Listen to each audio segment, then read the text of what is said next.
Si desean escuchar la reunión en español, por favor marquen al número 347-966-4114 e ingresen el código 212-410-028 y el símbolo numeral.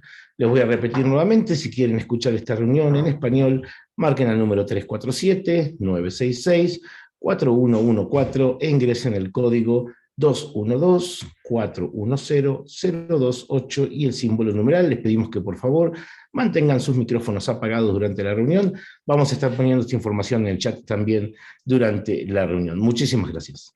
Elizan.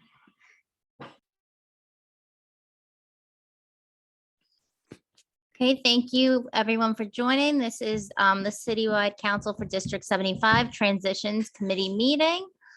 This meeting is being recorded. And tonight we have a presentation on enrolling in the Medicaid waiver from Kristina Silva Soto from Tri-County Care.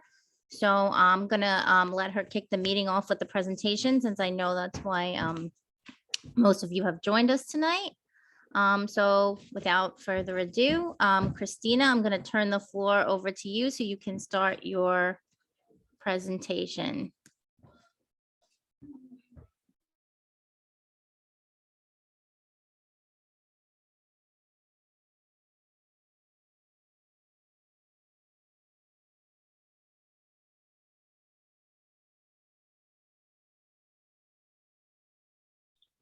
Thank you, Kristie. Can you see that? Is that good? Yes, I can see. Wonderful. Good evening, everyone. My name is Kristina Silva Soto, and I'm the Director of Member and Family Engagement at ACCO, the Care Coordination Organization, Tri-County Care. Tri-County Care does service the 5 boroughs and all of New York State. I am not only a person here speaking about waiver who comes from an agency. I'm also a mother to a son who's 7, who is in the DOE system and who has various special needs.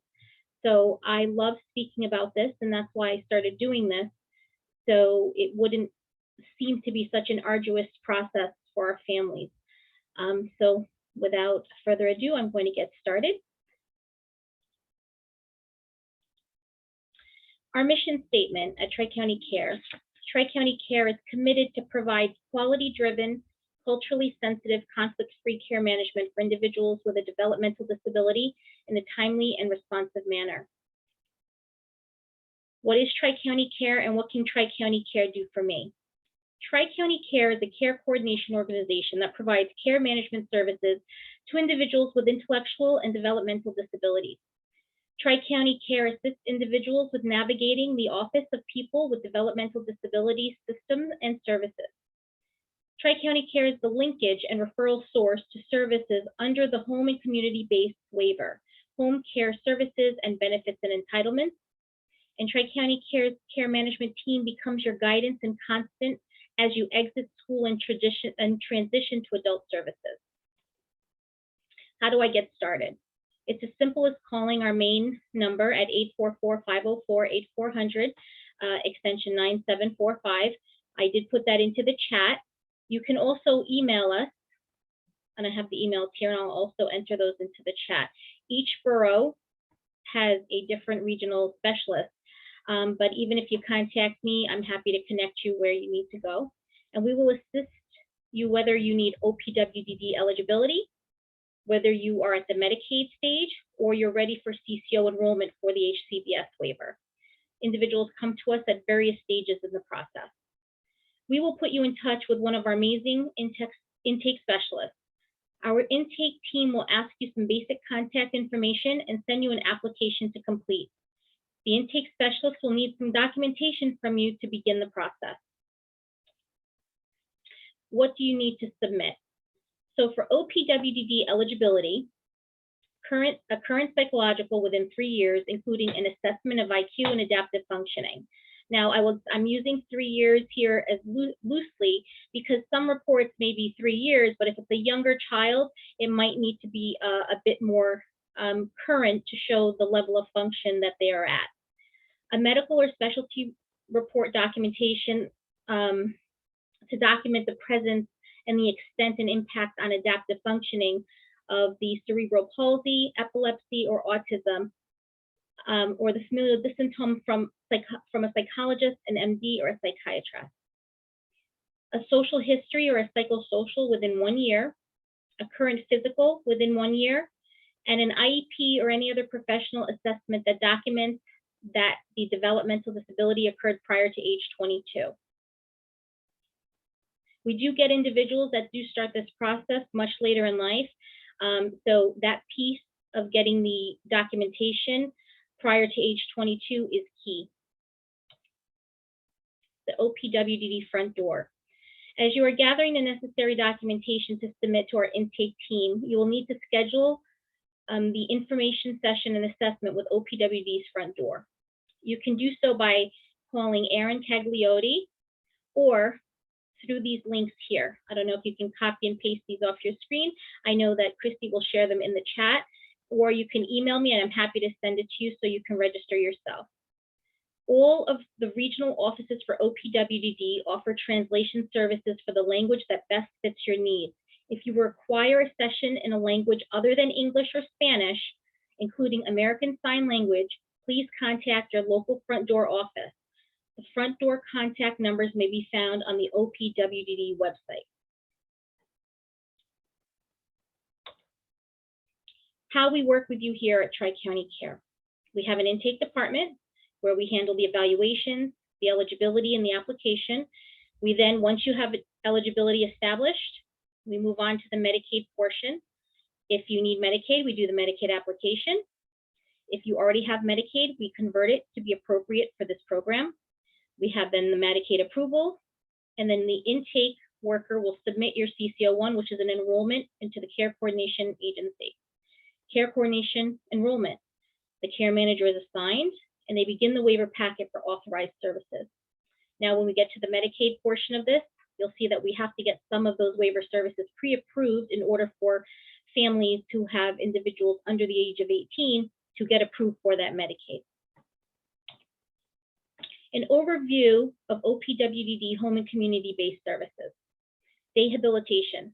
These are services that can assist people to acquire, retain, or improve their self-help, socialization, and adaptive skills, including communication, travel, and other areas in adult education.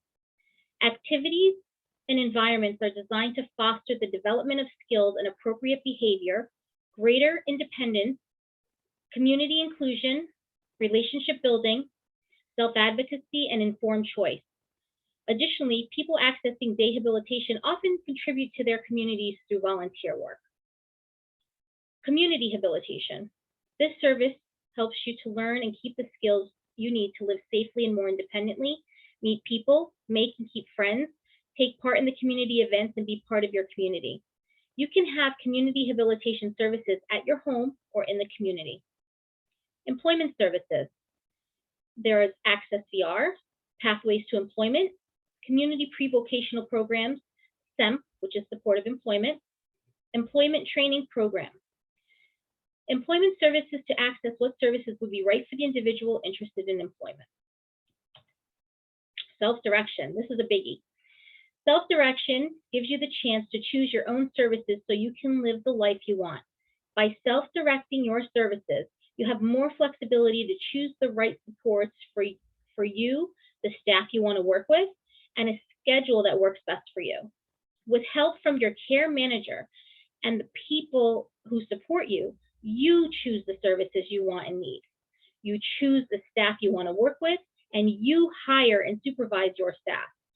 Self-direction gives you more control over how you structure your life. Self-direction starts with a planning process to help you figure out what supports are most important to you. You can choose to self-direct some or all of your services that help you. If you choose to self-direct, you will work with a team of people who will help you select your services and put together a budget. This team, or your circle of support, or your COS, is a group of people chosen by you. Your circle of support could include family and close friends, your care manager, a support broker, and a staff you know well. I do want to say at this point that I get a lot of the time people asking the difference between traditional and self-direction. You can have both services. You don't have to choose to just have traditional services. You can have also self-directed services. Residential services. These are for individuals over the age of 18. Residential services provide oversight and staffing to, ages 21. If you're out of school at 18, there are some residential services. But here in these settings, we're talking about individuals ages 21 and over. It's staffing to individuals 21 and over to live as independently as possible in the community.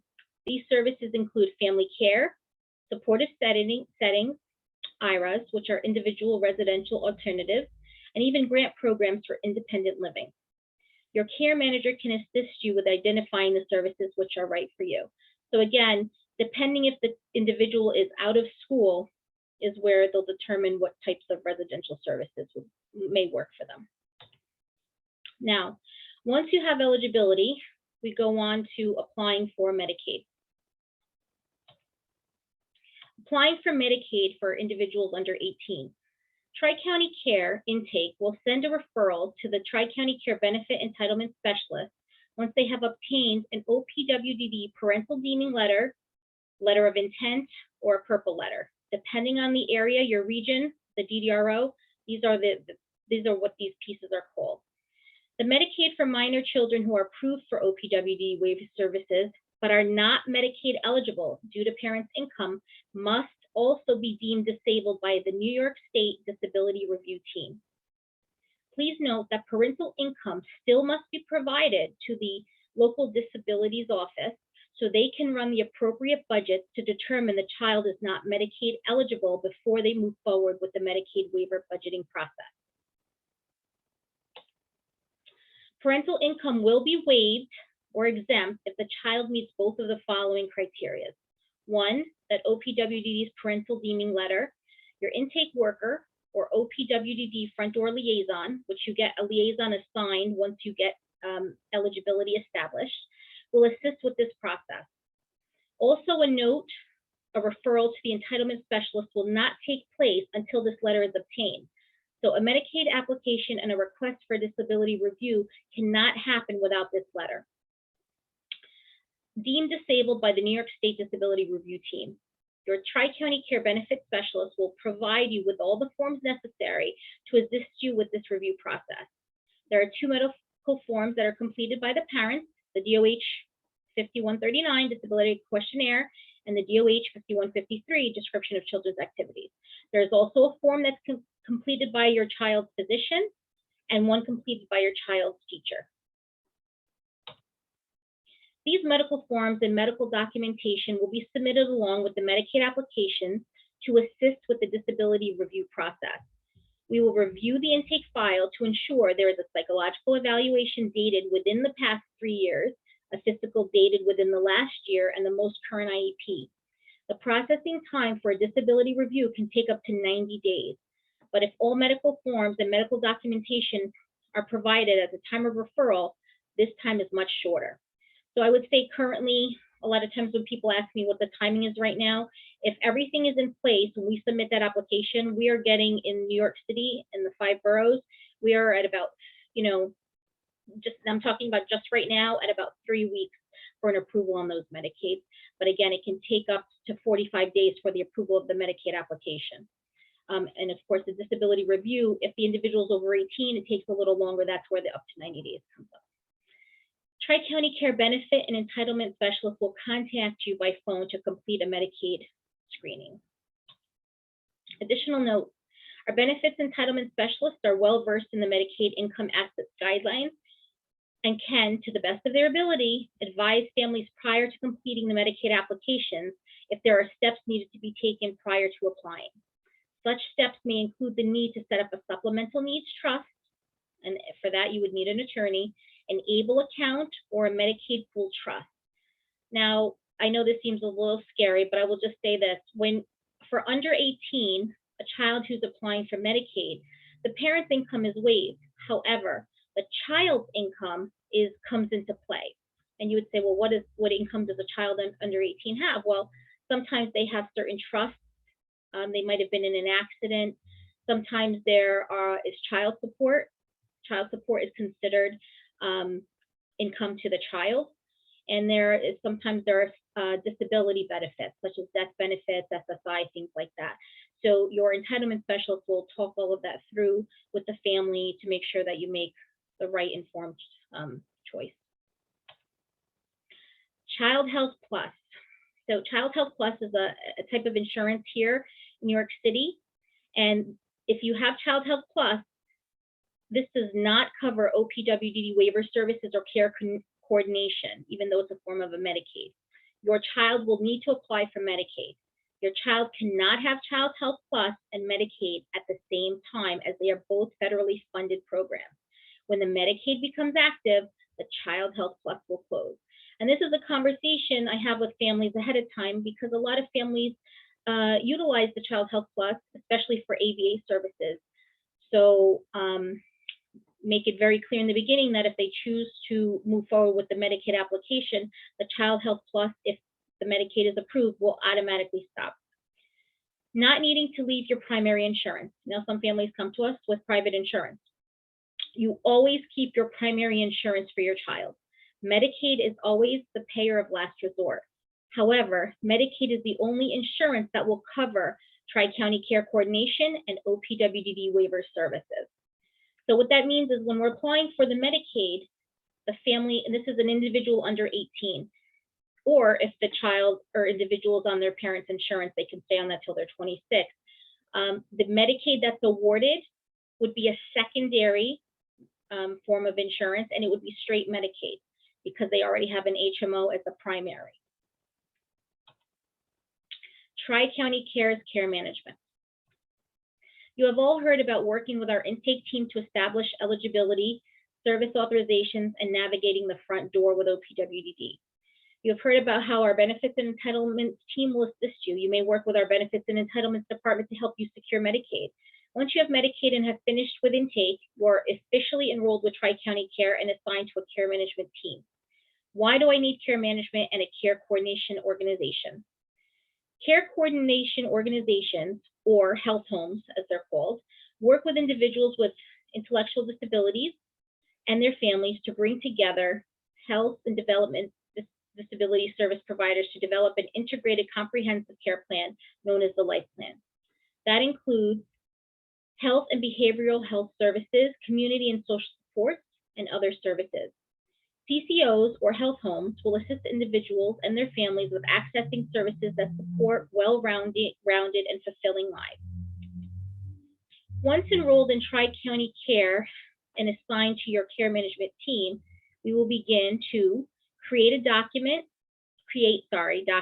execute, and update your individualized person-centered life plan. How is this achieved? Through the past assessment, the individual's wants, goals, and priorities, as well as the medical, mental health, chemical dependency, and social service needs are assessed and identified, and their professional care providers are identified. The individual plays a central and active role in the development and execution to their own life plan. The role of Tri-County Care as a health home care coordination organization and your care management team. We strive for comprehensive, whole person health and wellness support by using the person-centered approach, promoting community integration, and engaging a multidisciplinary team that is tailored to the individual's wants. The person-centered approach is designed to assist individuals in managing their long-term care needs, long-term health and wellness, as well as managing and caring for an acute or chronic health condition.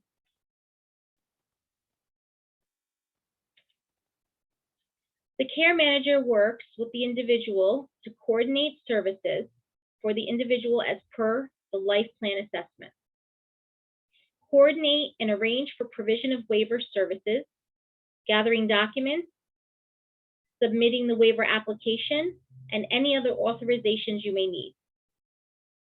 We also ensure necessary safeguards have been identified to protect your health and welfare. We identify current service needs, providers, supports, goals, and engagement activities.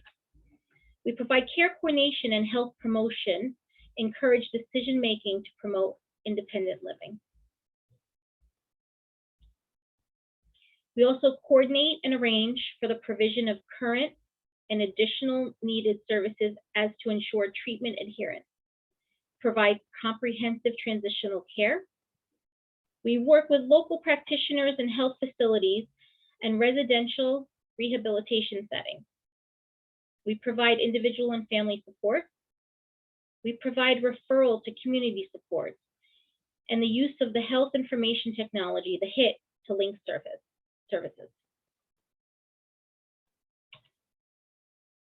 And that is it for the presentation. So I will open it up to questions.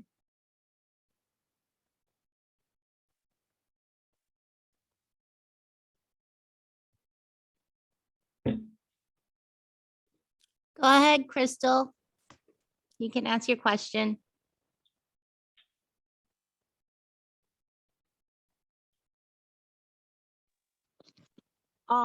My son just recently graduated from DOE, and this is his first year out of high school. They had contacted me to continue any services that needs to be done, but he does not have Medicaid. He is 18. How can I better do the application without a psychosocial within 3 years? Well, you should contact an intake specialist. You really, I mean, you shouldn't have to do it on your own, but individuals who, individuals who are 18 can apply for Medicaid. Now, but if you're looking for the waiver to help you with the eligibility, that eligibility determination with Medicaid, then you should connect with an intake specialist and they'll be able to guide you with where to get the evaluations and what you need to do. If you're already working with an intake coordinator with a CCO, they should be able to advise and give you what the options are. There are some waits right now. There's long waits. Yep. But, you know, we do try to help to navigate that for you.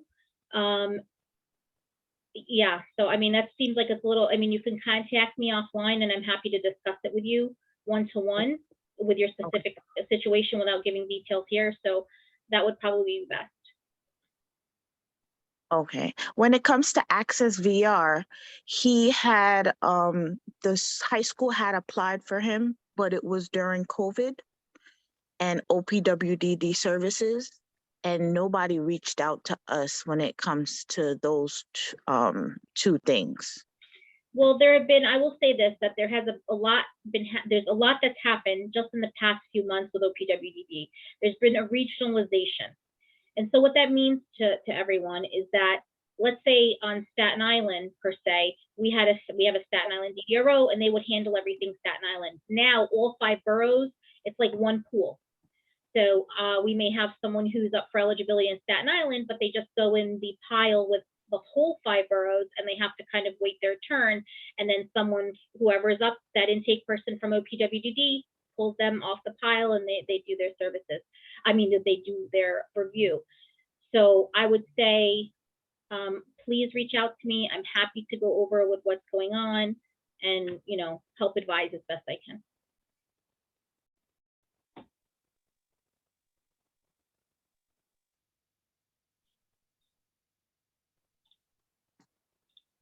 We have a question in the chat. It's a 2-parter, so I'll just read them in 2 parts. The first question is, how long does the process take to get the eligibility?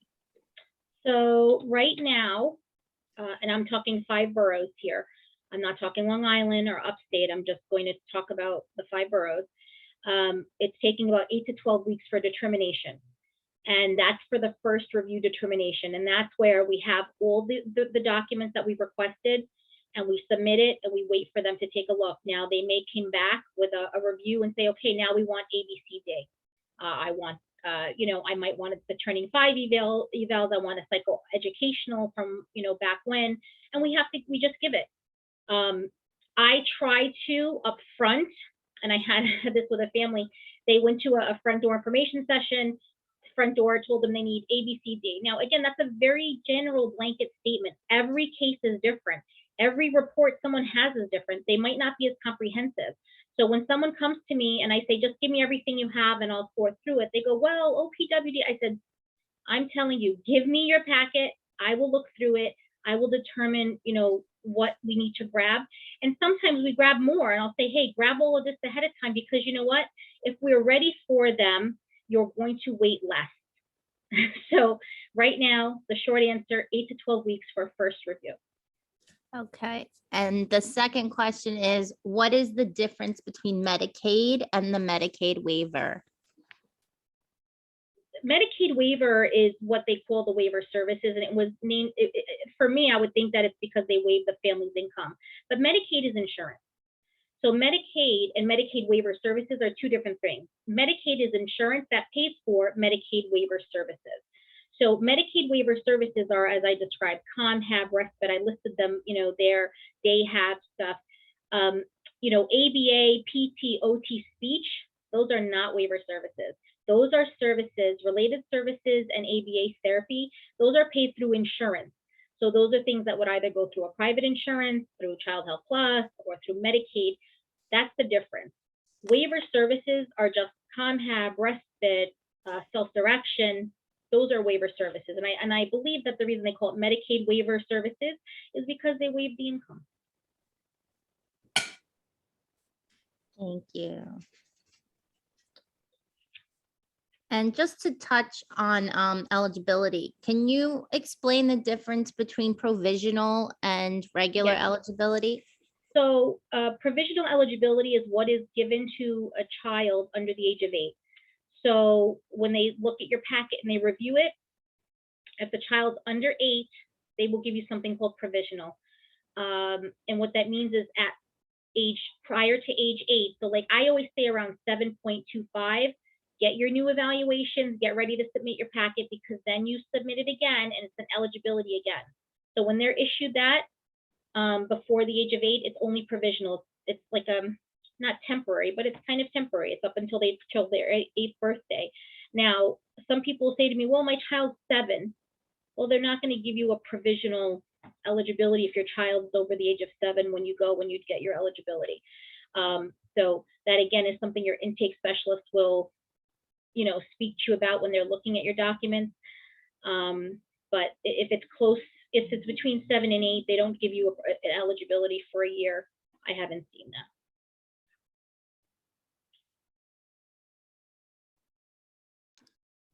Can you describe in more detail maybe some of the services you can get, waiver services?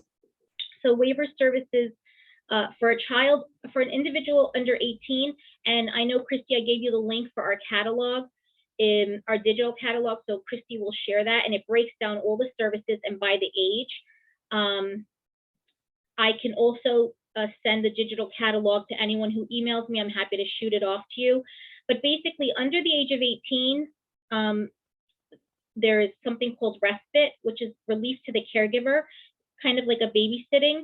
And that's where you can either have a provider come to the home and provide that respite, or there are things called respite programs where the child would go to a program, such as the JCC or Children at Play has a respite program on Saturdays. Those are through the traditional waiver. That's respite. Grace Foundation. So there's a lot of places that have that type of program. There's also something COM-HAB. Now, COM-HAB is community rehabilitation, and it's similar to where you have an individual working with the child on their daily living skills. But under the age of 8, COM-HAB will not be assigned. So there are certain regulations, I want to say, in place that when we go to apply for waiver services, there's already it's already set as to what someone can get. There's a set amount of hours. When I'm talking about traditional services now, so it can be very specific to the individual. But I will just say, short of that, COM-HAB, respite, family supported services, and self-direction, those would be for under the age of 18. When you're 18 and older, then you start looking into employment options, supportive employment that I discussed, Access VR, also residential options, depending on the individual, if they're done with school. I mean, there's day habs, which would be a place, if the individual's not in school, somewhere for them to go with, you know, to have their day. And you can have a mix. You can go to COM, have 1, 2, 3 days a week, and the other days, you know, not. Some people go to school, they take a college class, or they take whatever it is. But under the age of 18, it's very set, and the amount of hours are set also. Above 18, there's more flexibility.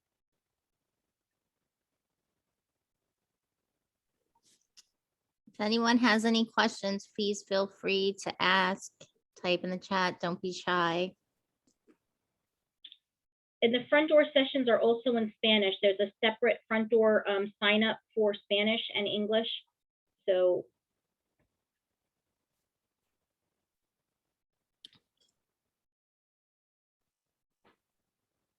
no, so Advanced Care Alliance is another CCO. So there are 3 CCOs that service the 5 boroughs: ACA, which is Advanced Care Alliance, Care Design, and then Tri-County Care.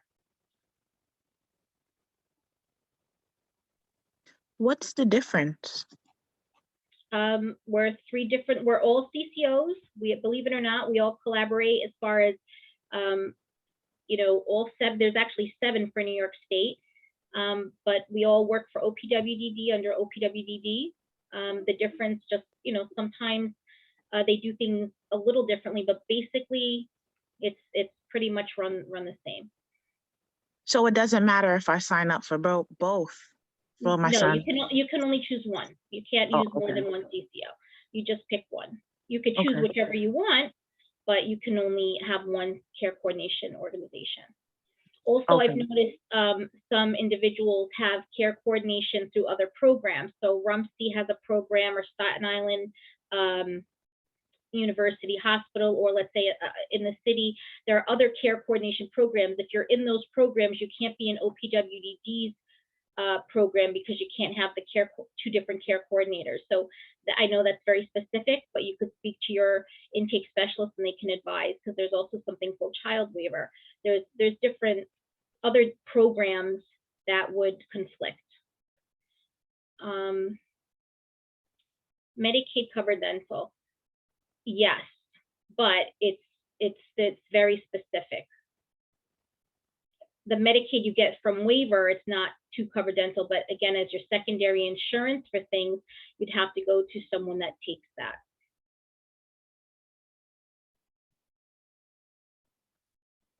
Yeah, and just from personal experience, it sometimes is hard to find providers that will take the Medicaid as secondary.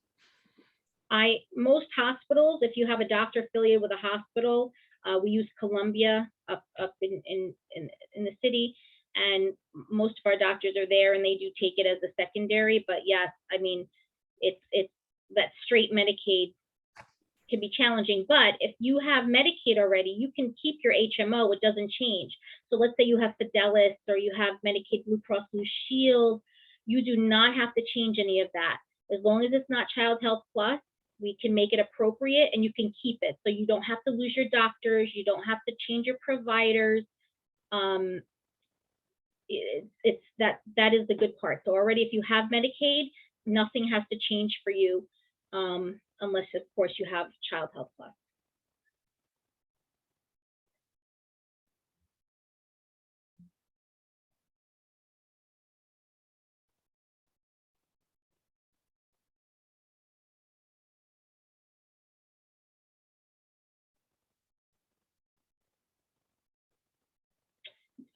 You mean equipment by e-modifications to the home and things like that? Or you mean like a stroller, wheelchairs? So there's different ways to approach that. A wheelchair, if you had no other, let's say you had private insurance. So my son needed an adaptive stroller. Your private insurance would run it first, and then Medicaid would run it second to see what they would pick up on it. And if there was a balance, there was something called family supported services that could assist once all the other insurance avenues had been taken. So for the wheelchair. And there are certain programs depending on the disability. So for instance, if you had cerebral palsy, UPC has a program where they have funding to assist the family with that. So that's something you could speak to the care manager about once you're under OPWD's umbrella, and they could help try to find the resources for you.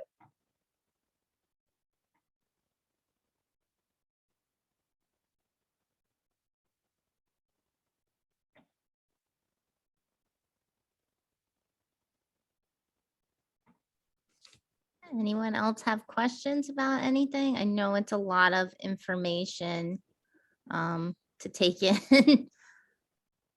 If you have questions about anything, please feel free to type in the chat. And if you think of any questions later, you can always reach out. Christina was nice enough to share her email with us. So if you think of something that comes up later. Oh, we have a hand up, Miss Andrea Daniels. Yeah, hi. I just want to say this is an awesome meeting. I love the way it was put together. So thank you, and I'm glad I'm a part of the what do you call it, the transition committee. I'm also on my president's council meeting, so I'm multitasking, but I didn't want to miss this. So thank you. Thanks so much for coming, Andrea. I see a few more questions in the chat. What are the changes that would need to happen if your child is about to turn 18 while under the waiver? Nothing. The only thing that changes when they are 18 is that we just have to get new consent forms. So when they're under 18, it's a Department of Health consent forms are, under 18. And then when they turn 18, the Department of Health consent forms have to be 18 and over, because at that point, the individual is an adult. So they can sign for themselves. If a parent doesn't have legal guardianship, they're free to make their own decisions. But and so I get this a lot too, is they say, well, I don't have legal guardianship, but I'm the parent. Well, yes.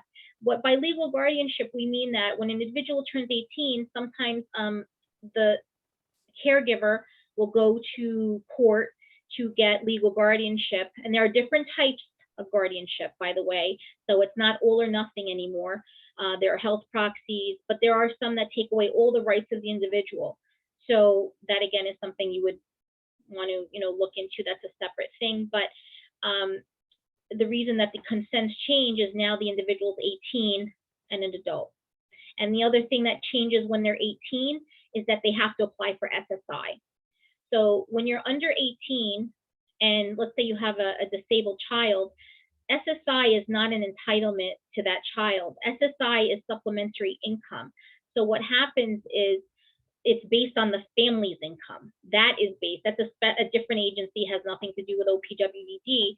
But when an individual turns 18, they have to apply for it on their own, because all other avenues have to be exhausted for Medicaid. They still keep their Medicaid, it wouldn't change, but now their income comes into play. If they have any resources, they have to meet the requirements for Medicaid, meaning they can't have more than, let's say, depending on what type of situation it is, because there's a couple, they can be working and have income, but they'd have to be a certain box has to be checked. So that is the only thing, is that with the actual Medicaid insurance, now it's on them.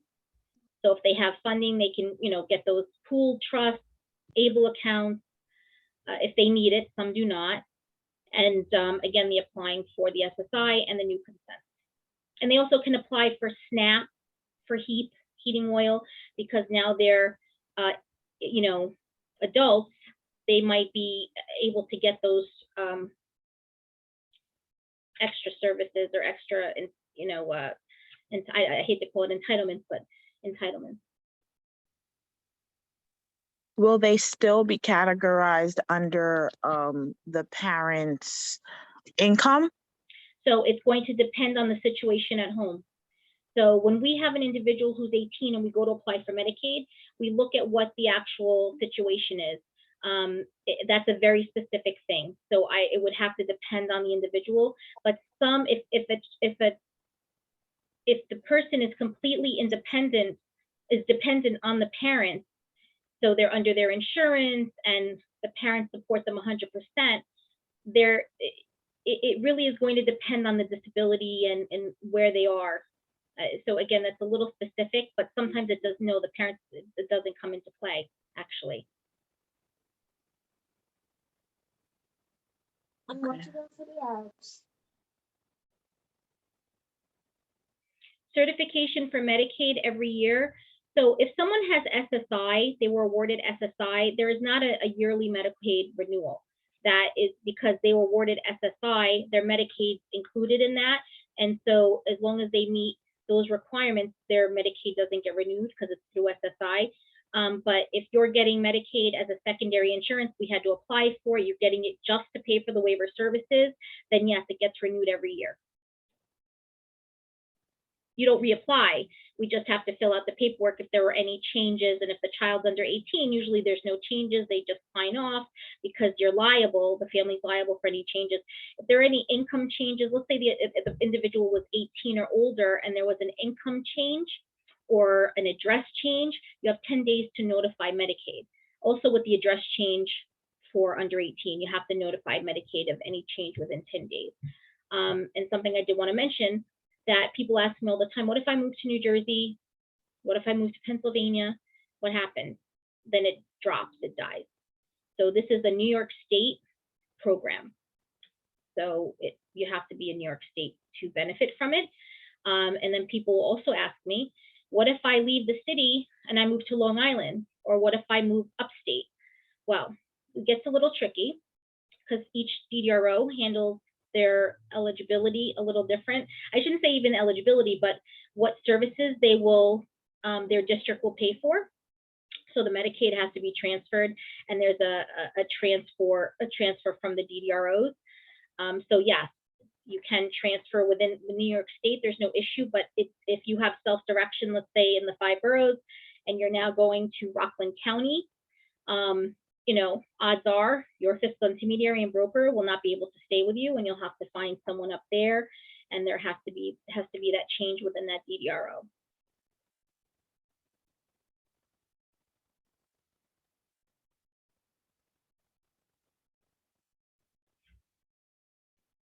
We do not email the PowerPoint, but again, I'm happy to answer any questions. But if you do take the front door information session, I believe they do email you their PowerPoint or notes. So I highly recommend taking the front door information session.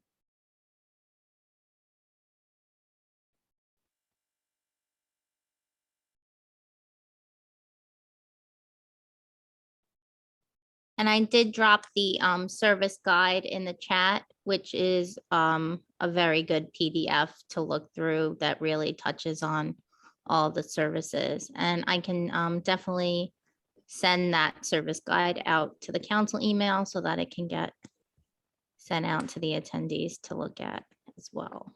And if anyone needs a hard copy, I love paper. If anyone wants a book or needs something tangible, shoot me an email. I'm happy to mail it to you. Thanks so much. Any more questions before we wrap up this presentation? And as I said before, Christina has very generously shared her email. So if you have a question later that you forgot to ask, you know, please feel free to reach out, and you can reach out to our council as well. If someone, I'm sorry, Kristie, just one thing. I also want to say that if they do reach out to me, and they don't have to join Tri-County Care. So if you have a question, don't be afraid. You know me, I'm happy to answer questions all day. Just shoot me an email, call me. I'm happy to answer it. So there's no commitment to join Tri-County Care. yes. And if one of my council members could please drop the council email in the chat for me, if you don't mind, or I can do it if I just have too much going on my computer screen, but I want to make sure that everyone has the info to reach out. And then I just want to let everyone know that on Monday, March 28th, the Council Outreach Committee and is partnering with our committee, the Transitions Committee, and we are going to actually have a speaker, Meaningful New York, come speak about self-direction. So it's a nice segue after this to learn about self-direction after the next step after enrolling in waiver, if that's what you choose to do. Thank you, Kristie. So Kristie has dropped the council email in the chat. So you can also send your emails, questions to the council, and we can always get those to Christina or whoever can answer them for you. And at this point, I would just like to open the floor if anyone has anything they wanted to say or ask about transitions. It doesn't have to necessarily be related to this presentation. But please, before we close, if anyone has anything they want to share. One more last thing. Since COVID happened, a lot of things pretty much took a halt for the kids that had senior year last year, and a lot of services that he could have been a part of pretty much took a back burner. So now I'm kind of like in the limbo, and I've been doing a lot of contacts with, I think, the ACA, back and forth with D75. I'm trying to see if I could have any way to do it any faster, but it's pretty much like a wait situation. Well, I think that depends if you're with ACA, I assume you're working on eligibility or either you're enrolled with them. But it really depends where you are on the process. So I will say this also, I know a lot of people already have waiver who are on this meeting. At any time you can switch your care management. So if you're with Tri-County Care and you're enrolled and you have a care manager, you know what, you're not happy, you want to try something different, you can switch your CCO at any time. It's a process, but it's a quick process. It's not like when you're doing eligibility and all of that. Actually, if you have all the they all, believe it or not, the CCOs work together on this, that if you are not content and you want to switch, it's just you call the person you want to go to. So whichever organization you want to go to, they start the process for you. And if the documents are in by the 20th of the month, you can move for the 1st of the next month. So nothing changes. So let's say you already have self-direction, you have a broker, you have an FI, or you're already in a program, you're already at AVSP, or you're whatever that is, nothing changes. No matter what anyone tells you, and I know sometimes people are scared, say, oh, well, if I switch, it's gonna, my services will cut off, or not true. The care coordination, broker, fiscal intermediary, those are all pieces of your puzzle. They are interchangeable. So just know that. It gets a little tricky when you have an FI because you want to make sure your staff is vetted by the next fiscal intermediary. So that could take a little longer, but don't ever feel that you're stuck because you're not. So if you're in a process where you feel you're not really moving forward or you're not sure, you just have questions, reach out to another CCO. They're happy to answer because technically we all do the same thing. We're all supposed to be helping the same way. Okay, I definitely will keep your email on file and your contact information. And thank you very much for this informative session. You're welcome.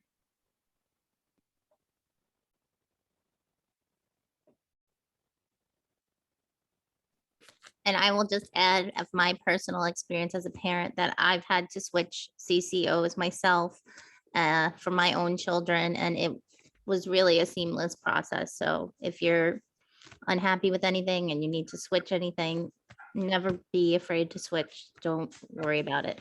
You got to do what's right for your kids. Okay. Do any of my fellow council members want to say anything before we wrap up? Anyone? just want to say thank you so much for the presentation. It was very informative, a lot of good information for us, even if we do have the waiver and different things, but for the people and the parents that are on, this has been really great and informative. Even as a parent, I'm learning some things from you, so I'm very grateful. Thank you so much, and thank you, Kristie. Thank you. Hello, I also wanted to say thank you to both Kristie and Christine, I believe is her name, for the presentation. Very informative. And I'll ditto those sentiments. I joined late, but from what I gathered, it was a great informative session as well. Thank you, Kristie and Miss Christine. I ditto too.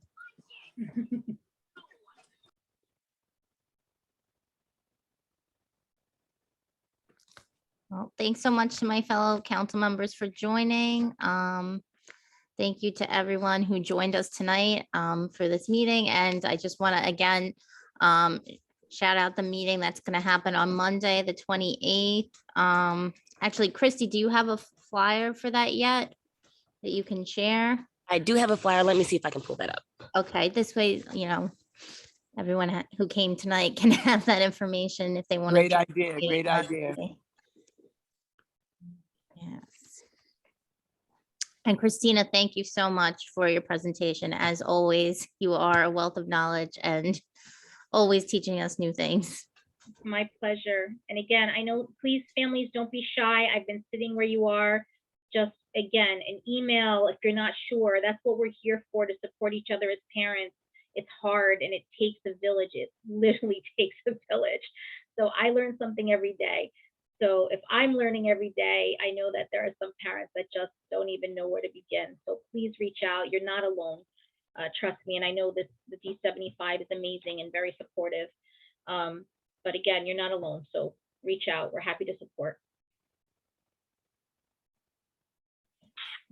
Kristie Angel just shared the outreach committee flyer in the chat. So I don't know how to put stuff up on the screen. I'm sorry, I'm so not good at this. But if you click it, it'll pop up the flyer. And our meeting is 4:30 on Monday. And like I said, Meaningful New York will be doing a presentation on self-direction. So please join us there so we continue this journey. Okay. I don't know how to get, I can make sure that the link to that meeting is emailed to you, Andrea, because I'm not very Zoom savvy, so I don't know how to send it to you now, the flyer, but I will make sure that it's emailed to you. And if anyone, you know, wants to be on our council mailing list, please email the council email. We're happy to keep you updated with all of our, you know, upcoming meetings and events. And thank you so much, everyone, for joining us tonight. I don't have anything else to add. I think I'm going to close this out if no one else. That was good, short and sweet. That's Yeah. good. I know we're busy. It's awesome. It's awesome. Yeah. This means we'll get to do it again like 3 months from now. Yeah. For those who might have missed it, I'm serious. Yeah, definitely. Especially when it's short and sweet like that. You can get it done in an hour or less. That's awesome. Definitely. Thank you, everyone. Okay, I'm going to close out the meeting. So thanks again to everyone and hope to see you all soon.